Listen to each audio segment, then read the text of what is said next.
हो चुका है। 4 जनवरी फॉर्म भरने की अंतिम तारीख तय कर दी गई है और आपको बता दें 5 जनवरी तक फॉर्म में करेक्शन की जा सकती है। तो 17 से 18 जनवरी परीक्षा की संभावित तारीख बताई जा रही है। बोर्ड अध्यक्ष पवन कुमार ने ये तमाम जानकारियां दी हैं। तो बड़ी खबर इस वक्त की आपको बता रहे, अधिसूचना जारी कर दी गई है। अब बारी है ऑनलाइन आवेदन भरने की। 17 से 18 जनवरी परीक्षा की संभावित तारीख बताई जा रही है।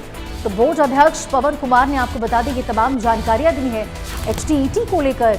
और HTET परीक्षा हरियाणा टेस्ट जो है एलिजिबिलिटी टेस्ट को लेकर आपको बता दें यहां तारीख निकल चुकी है। 4 जनवरी फॉर्म भरने की अंतिम तारीख आपको बता रहे, 5 जनवरी तक फॉर्म में करेक्शन की जा सकती है। और इस बीच 17 से 18 जनवरी परीक्षा की संभावित तारीख बताई जा रही है। देखिए, बोर्ड अध्यक्ष पवन कुमार ने ये तमाम जानकारियां दी है, जहां पे 17 और 18 जो है वो तारीख परीक्षा की तारीख बताई जा रही है। बता दें 4 जनवरी को अंतिम तिथि तय की गई है। की गई हो 17 और 18 जनवरी को ये परीक्षा हो सकती है। लेकिन इस बीच विद्यालय शिक्षा बोर्ड के द्वारा स्टेट का नोटिफिकेशन पूरी तरह से जारी कर दिया और यूं कहिएगा कि आवेदन प्रक्रिया भी शुरू हो चुकी है। विद्यालय शिक्षा बोर्ड के अध्यक्ष डॉक्टर पवन शर्मा और वाइस चेयरमैन यानी उपाध्यक्ष सतीश शाहपुर जी हमारे साथ, उनसे बात करेंगे। सर, क्या कहेंगे जिस तरह से शेड्यूल तय किया गया उसके मुताबिक हालांकि तिथियां अभी जो है वो संभावित है।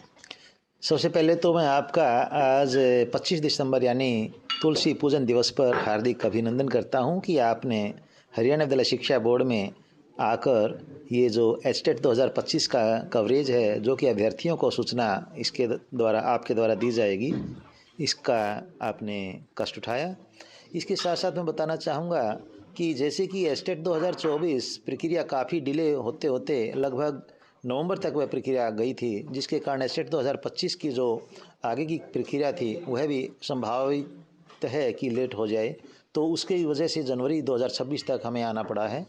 और आगे की यदि हम देखें जो एक शेड्यूल परीक्षाओं का है, फरवरी मार्च में सेकेंडरी, सीनियर सेकेंडरी और डीएड लेवल की परीक्षाएं होनी हैं। उसके बाद उनके रिजल्ट की प्रक्रिया शुरू हो जाएगी, क्योंकि सीनियर सेकेंडरी क्लास के जो बच्चे होते हैं उनको भी अपने करियर से रिलेटेड आगे फैसला लेना होता है, जो कि काफ़ी बिजी शेड्यूल और काफ़ी प्रेशर का शेड्यूल उनका रहता है।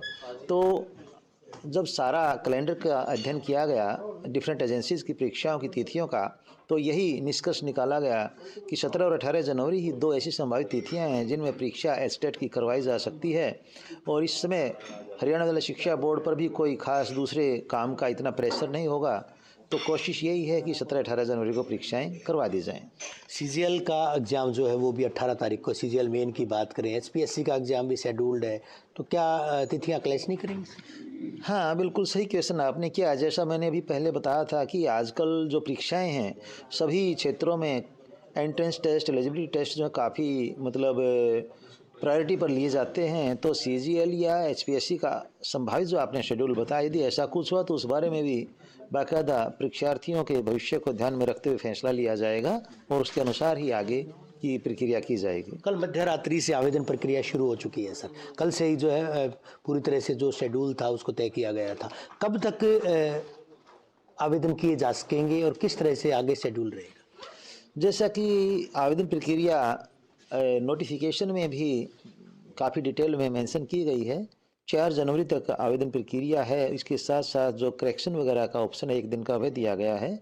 और इसमें मैं आपको पहले भी ये बात बता चुका हूँ, बाय द वे कोई एक आध परीक्षार्थी यदि ऐसा होता है जहाँ कोई अनअवॉइडेबल सर्कमस्टांसेस, खास तौर पर कोई ऐसी परिस्थितियाँ हों कि जिसकी वजह से अप्लाई ना कर सके, तो इस मामले में हमेशा ही बोर्ड की जो एक कार्यशैली है वह अभ्यर्थियों के, परीक्षार्थियों के या आम पब्लिक के फेवर में रही है। और उसके अनुसार ही आगे भी संभावित है कि कोई एक आध परीक्षार्थी ऐसा होगा तो अलग से निर्णय भी लिया जा सकता है। अदरवाइज यह लास्ट डेट जो कट ऑफ डेट है, इससे आगे संभावित कोई तिथि बढ़ाने की मेरे विचार से आवश्यकता नहीं है। 30 और 31 जुलाई 2025 को वर्ष 2024 का स्टेट एग्जाम यानी हरियाणा अध्यापक पात्रता परीक्षा आयोजित की गई थी। बोर्ड ने दावा किया था कि 31 जुलाई तक, माफ़ कीजिएगा 31 अगस्त तक परिणाम जारी कर दिया जाएगा। एक तरह से ये भी कहा गया था कि तैयार था। अध्यक्षता में आपकी में जो है तमाम प्रक्रिया हुई थी, उसके बावजूद आपने कहा था कि कुछ अनियमितताएं बरती गई थी, क्या उन अनियमितताओं पर कोई कार्रवाई अभी तक अमल में लाई गई है? जो परिणाम में देरी हुई, 112 दिन, करीबन 110 से ज़्यादा दिन लगे थे, तो क्या उसमें कोई अभी तक कार्रवाई हुई है सर? हाँ, उसमें कार्रवाई हुई है। जैसा कि मैंने उस टाइम भी आपको बताया था कि जिन जिन एजेंसीज ने जहाँ कहीं क्वालिटी के साथ कंप्रोमाइज़ किया है, बाकायदा न केवल उनके विरुद्ध अनुशासनात्मक कार्रवाई की जाएगी, बल्कि आगे के लिए भी उनको पूरी तरह से ब्लैक लिस्ट किया जाएगा। और इसमें जो खास तौर पर सीसीटीवी कैमरा सर्विस प्रोवाइड करने वाली जो एजेंसी है, उस पर कार्रवाई हो चुकी है, बाकायदा नोट उस पर चढ़ाया जा चुका है। इसके अलावा जो दूसरी 2 फर्म्स थी जिसमें फ्रिस्किंग और जो वीडियोग्राफी के मामले में बात है, वहाँ भी कुछ एक अनियमितताएँ ऐसी मिली हैं। थोड़ी अनियमितताएँ बायोमेट्रिक फर्म जो उसकी लेवल पर भी मिली हैं, जहाँ परीक्षार्थियों को प्रॉपर जो एक रिकॉर्ड बायोमेट्रिक का लेना चाहे तो नहीं उनका लिया गया है, तो इसमें उनको नियमानुसार बाकायदा पेनलाइज किया गया है। चूक कहाँ रही सर? आप भी अध्यक्ष थे उस वक्त, जो है क्या मॉनिटरिंग ठीक तरीके से नहीं की गई थी, प्रॉपर तरीके से, या कोई और वजह रही इसके पीछे? मॉनिटरिंग में कहीं चूक नहीं रही। दरअसल जो एक प्रक्रिया टेंडरिंग की हमारी होती है, उसमें टेंडर में सबसे पहला जो नियम है वह यही है कि L1 फर्म को इसके लिए ऑप्शन दिया जाता है। कुछ टर्म एंड कंडीशंस ये होती हैं कि आपको पहले कितना कार्य अनुभव है।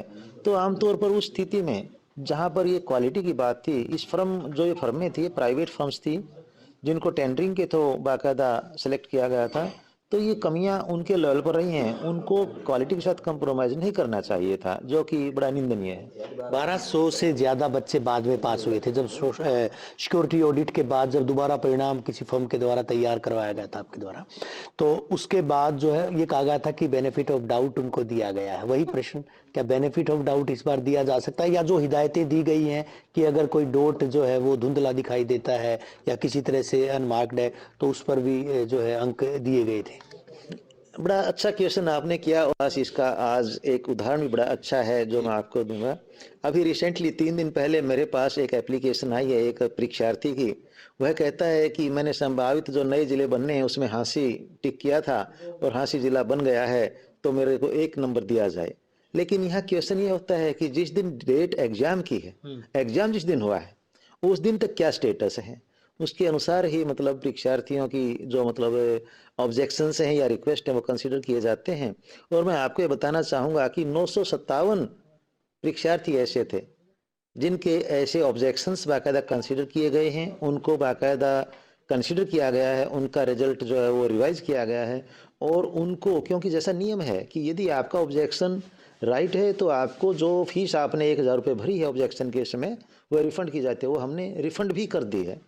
तो इस प्रकार से अब देखिए, जब फिर वही बात आ जाती है, पहले ही मैं कहता आया हूँ कि हमेशा परीक्षार्थियों के या स्टूडेंट्स के फेवर में बोर्ड काम करता है, क्योंकि किसी के भविष्य का सवाल है। तो कहीं ऐसी बात ना हो कि कल को कोई ऑब्जेक्शन आए और लिटिगेशन वगैरह में जाने का बच्चे को, किसी परीक्षार्थी को ज़रूरत पड़े। तो हमेशा इसके लिए प्रो जो एग्जामिनी है वह काम किया जाता है। जो आरोपी फर्म्स थी उनके खिलाफ क्या कार्रवाई अमल में लाई गई है डॉक्टर साहब? उनके खिलाफ बाकायदा कार्रवाई की जा रही है। जैसा मैंने बताया, इस बार कोई किसी प्रकार की ऐसी प्रोसेस ही अडॉप्ट नहीं की गई है कि जो ऐसे गैर जिम्मेदार फर्में जो वो इस प्रक्रिया में शामिल। जुर्माना लगाया गया, उनको डीबार किया गया, किस तरह की कार्रवाई? हाँ, ब्लैक लिस्ट किया जाएगा। अभी प्रोसेस फाइल जो है वो चली हुई है और जुर्माना भी लगाया गया है। जिस नई फर्म ने रिजल्ट तैयार किया था, क्या वही इस बार रिजल्ट बनाएगी? नहीं, उस फर्म को भी नहीं इसमें कंसिडर किया गया है, क्योंकि मैंने आपको बताया प्राइवेट सेक्टर यूनिट्स जो है वही पब्लिक सेक्टर यूनिट्स इसमें काम कर रही हैं। PSUs के थ्रू ही काम किया जा रहा है। डॉक्टर साहब, रिजल्ट कितने दिन में? क्योंकि पिछली बार भी आपने कहा था कि 1 महीने में रिजल्ट जो है डॉक्टर पवन शर्मा जारी करेंगे। तो आप थोड़ा ज़्यादा इसमें एंथुजियास्टिक हैं। चलो मैं कह देता हूँ आज भी आपको कि हमने अभी जो PSU के साथ कमिटमेंट किया है उसमें है कि आप 21 दिन में रिजल्ट जारी करें। सर, इंडिया न्यूज़ हरियाणा से बात करने के लिए सतीश शाहपुर जी भी हमारे साथ हैं, बोर्ड के वाइस चेयरमैन हैं। सर, बोर्ड तैयार है पूरी तरह से? बिल्कुल। सबसे पहले तो मैं क्रिसमस डे पे और नववर्ष पे आपको शुभकामनाएं देता हूँ और रवि जांगड़ा जी का धन्यवाद करता हूँ। आप बिल्कुल साफ मनसा से जो मन में आता है वो प्रश्न पूछ ही लेते, अच्छी बात है ये। तो आप कुछ भी मन में नहीं रखते, अच्छी मनसा से प्रश्न पूछते। तो सर, तैयार है बोर्ड पूरी तरह से? बिल्कुल बोर्ड तैयार है। तो अब की बार कोई पारदर्शी तरीके से पेपर लिए जाएंगे। अगर कोई कमी रह जाती तो उसके खिलाफ एक्शन लिया जाएगा और जल्दी ही रिजल्ट निकाल दिया जाएगा। बेहद शुक्रिया सर। दो जिम्मेदार अधिकारी हरियाणा विद्यालय शिक्षा बोर्ड के अध्यक्ष डॉक्टर पवन शर्मा, सतीश शाहपुर जी वाइस चेयरमैन, दोनों अधिकारियों का दावा है कि जल्द से जल्द परिणाम जारी किए जाएंगे। 21 दिन का दावा हालांकि किया गया है, लेकिन कुछ प्रक्रियाएं हैं, कुछ औपचारिकताएं हैं, वो तमाम प्रक्रियाएं पूरी करनी पड़ती हैं। अभी जो है 17 और 18 तारीख टेंटेटिव डेट्स वो मुकर्रर की गई हैं। हालांकि तिथियों में बदलाव की भी संभावना है, यानी संभावित तिथियां हैं, बदलाव की संभावना है, लेकिन विद्यालय शिक्षा बोर्ड के द्वारा जिस कदर तैयारियां शुरू की गई हैं उनको अब हालांकि ऑनलाइन जो है एप्लीकेशन वो आमंत्रित की गई है। ऑनलाइन आधार पर विद्यार्थी जो है आवेदन कर सकते हैं। 4 तारीख मध्य रात्रि तक तमाम जो आवेदन किए जा सकेंगे। 3 लेवल के लिए परीक्षाएं होंगी। तीसरे लेवल की परीक्षा पहले दिन यानी शनिवार के दिन आयोजित की जाएगी, अगर यही तिथियां रहती हैं तो 17 तारीख को। उसके बाद अगले दिन सुबह टीजीटी अध्यापकों की और सायंकालीन पारी में पीआरटी अध्यापकों की परीक्षाओं का आयोजन किया जाएगा। किसी भी तरीके से कोई हीला हवाली ना हो, कोई किसी तरह से लापरवाही ना बरती जाए, इसको लेकर भी विद्यालय शिक्षा बोर्ड के अधिकारियों का दावा है कि ऐसा नहीं होने दिया जाएगा। परिणाम में पूरी पारदर्शिता बरती जाएगी। वक्त बताएगा अब किस तरह से विद्यालय शिक्षा बोर्ड तैयारियों को अमली जामा पहनाता है। विद्यालय शिक्षा बोर्ड मुख्यालय से सहयोगी सुमित अवस्थी के साथ रवि जांगड़ा, इंडिया न्यूज।